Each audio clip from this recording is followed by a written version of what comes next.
In this video, we'll review the brand new Vita 550 portable power station from Growatt.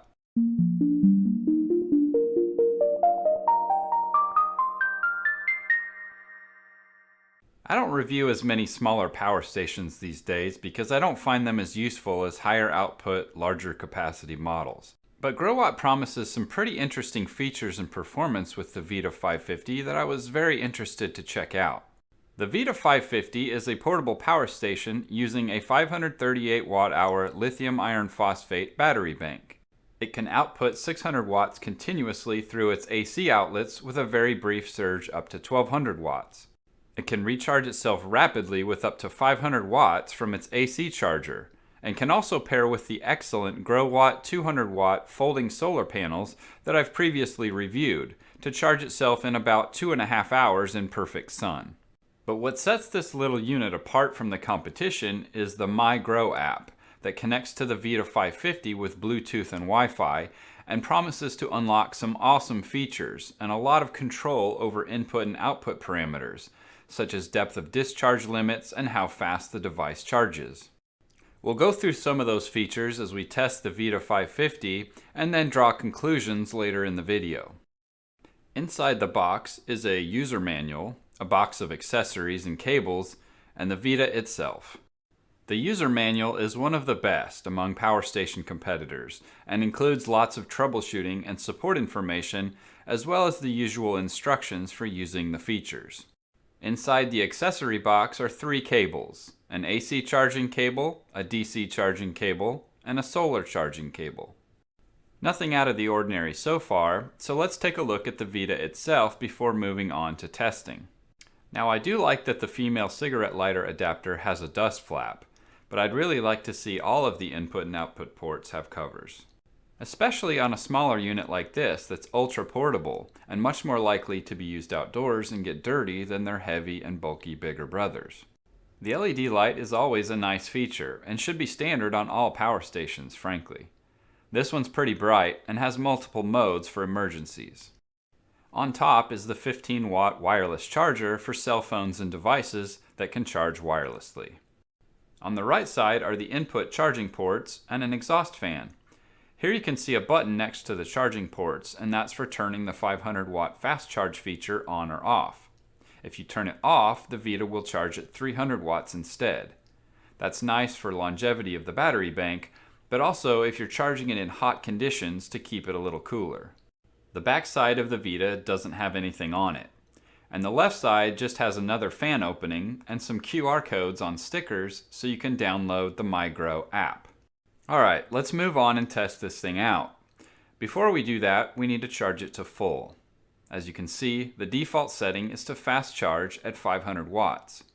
According to Growatt, it should take 1.6 hours or 96 minutes to charge at the 500 watt setting. With the Vita fully charged and ready to go, let's take a look at the scorecard for the testing. If you're new to my power station reviews, here's how it works. In the left column are the possible features or specs we can test.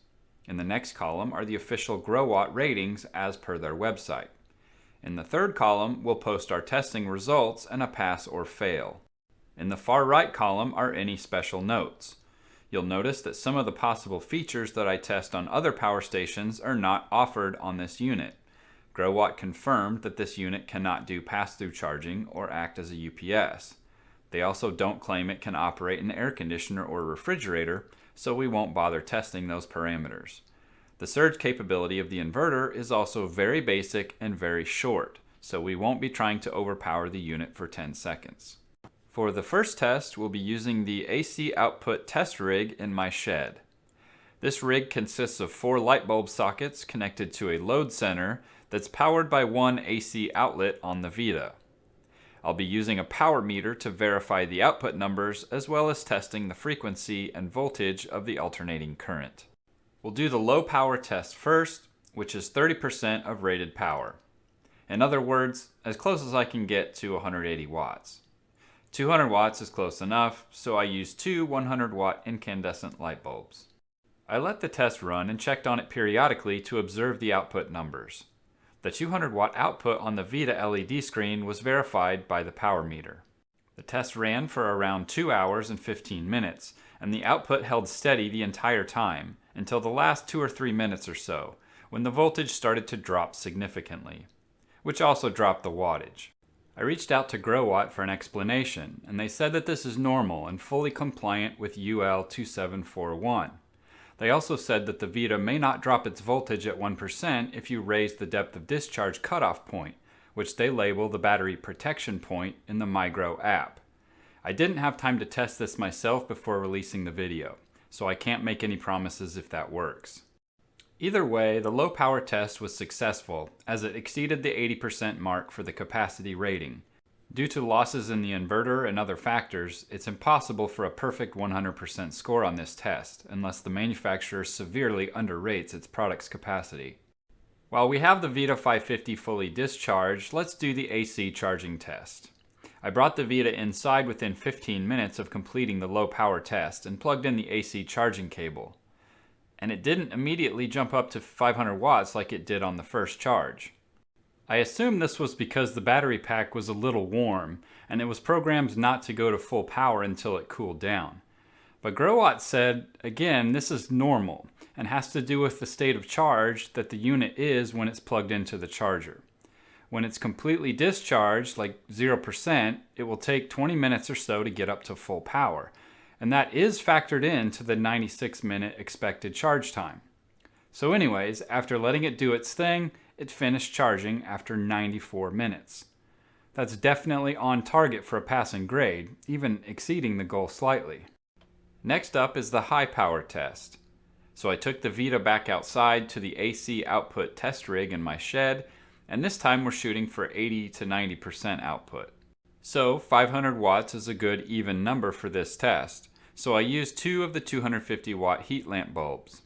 Again, you'll notice that at 1% remaining, the voltage drops significantly on the default battery protection setting of 0%. The high power test ran for 56 minutes, which equals 87% of the rated runtime, which is another passing grade. Again, with the Vita fully discharged, let's do a charging test. This time we'll use solar. Technically, the Vita 550 can handle up to 240 watts of solar input, but the largest solar panel Growatt currently offers is this 200 watt folding solar panel that I reviewed in a previous video. I'll put a link in the upper right corner to that video if you haven't seen it. Anyway, I hooked up the panel to the Vita with the included solar cable at around 11 a.m. in the morning and let it go for the rest of the day. It's winter here in Texas and there are a few clouds in the sky here and there, but you all know I keep it real on this channel. You aren't always going to have perfect sun and perfect conditions. So if this were the summer or there wasn't a cloud in the sky, this test would have completed sooner. As it was, it took the entire day to finish charging completely. Growatt claims with a 240 watt panel it would take 2.5 hours to charge. Now, as someone with a ton of solar experience, I will caution you that 2.5 hours is possible, but you would have to have perfect real-world conditions, since a 240 watt solar panel will only output about 200 watts in the real world at the very best. You would also have to adjust the panels to face directly at the sun numerous times over that time period, which just isn't practical. So your experience will more likely be like mine, where it will take 5 to 6 hours to fully charge. For this test, I'm going to give it a pass and a fail. The passing grade because their rating is technically possible, but a fail because they don't offer a 240 watt solar panel, and because you're likely to never achieve a 2.5 hour solar charge. Now please note that this is not a knock on the Vita itself, but more of a minor complaint about the tech specs. I'd like to see them publish a rating based on a 200 watt solar panel and make it a range of time that's more realistic, such as 3 to 5 hours depending on conditions. Next up in the testing is the surge rating of 1200 watts for the AC output. But first, let me interrupt and explain something that I didn't find out until post-production of this video. The 1200 watt surge rating that is advertised is only applicable with the Watt Plus feature, which I didn't have time to test as it was only available a few days before this video was due to publish. The real surge capacity of the Vita without the Watt Plus enabled is about 660 watts, give or take. So I apologize for the confusion, but now back to the rest of the video. Unfortunately, I spent hours going around my house and my garage searching for a device that would pull well over 600 watts for a split second and then drop back down to 600 watts or below. And I just don't have one. The closest I could get was this dorm fridge. So yes, I know I said I wasn't going to test a fridge because Growatt doesn't claim it'll work. But this was the closest thing I could come up with, and I'm not sure it draws more than 600 watts when the compressor motor kicks on. I think it does, but I don't have a measurement device that can capture that transient load fast enough. So I apologize, but I'm not going to give a rating on the surge capacity on this unit. But I am going to give you a bonus test here and say that it does run a dorm fridge easily. We can also safely say at this point that the Vita can easily handle 600 watts continuously, so that is also a pass. The final two things we need to assign a rating for are the capacity of the battery bank and the voltage and frequency of the AC output. Since the Vita passed the low power and high power tests, I would say the battery bank is properly rated. The inverter inside the Vita is not the most efficient out there, so you won't get the full 538 watt hours from the battery bank unless you use the DC outputs. But over 80% is on par with the competition, especially for the low price point of this unit. For the voltage and frequency, they both held rock steady 99% of the time. And Growatt doesn't try to pass off a 110 volt inverter on the US market and claim it's good enough. It gives us a full 120 volts. However, keep in mind that the voltage does drop at 1% remaining on the default battery protection setting. Since they provided a way to get around this behavior with the app, and they give us the full 120 volts, I'm going to give them a pass on voltage and frequency. With the scorecard complete, I can't end the video without showing you the MyGro app. Growatt isn't the only power station manufacturer to offer an app, but this is what sets the better brands apart from the cheap power stations you find on Amazon and eBay. With MyGro, you can observe the input and output of the Vita from the comfort of your RV or tent or wherever. You can also get a lot of control over the features, such as the upcoming Watt Plus feature, which should be in the app by the time the Vita is officially for sale in a week or two. You can turn on and off the LED light, turn on and off the AC, DC, and USB outputs, and adjust the battery protection setting we talked about earlier, which adjusts the depth of discharge where the Vita shuts itself off to protect the battery bank. And you can set how long you want the LED screen to stay lit up, whether the Vita beeps at you or not, and how long the AC inverter stays in standby. One final note to be aware of is that the Vita does not have pass-through charging, which means you'll not be able to use the AC outputs while you charge the Vita with the AC charger. However, you can charge it with DC power, either from your car or from a solar panel, and still use the AC outputs at the same time. In conclusion, the Growatt Vita 550 is a very capable and feature-rich power station.